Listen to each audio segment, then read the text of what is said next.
hordoftoota chaanaalii Buze Kiya Tube akkaataa gogaan qaama nama hawwatuu fi akka bareedu gochuudhaaf maal gochuu akka qabnu hordoftoota koo barnoota adda addaa kan arga keessatti haala kanaan akkaataa bareedan na wajjin bu'aatii hordofaa isin jedha. Muuziqaa kanaas akkaataatti bohaartan abdiin qaba.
Harka keenya qofaa miti fuula keenyas dibachuu ni dandeenya iddoo kanatti.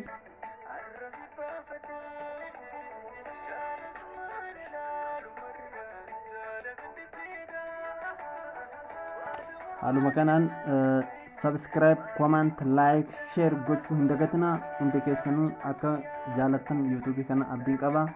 Subscribe fi YouTube kana commenting keessan yeroo hundaa nu waliin yaatamu jedha.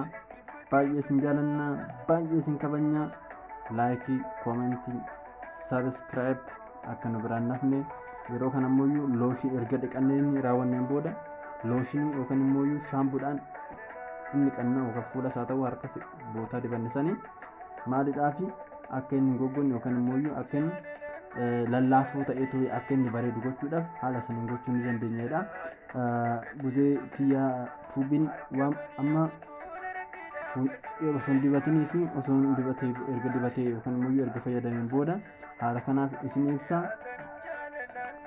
Baay'ee akka irraa barattan abdiidhaan qaba. Horaa bulaa. Subscribe.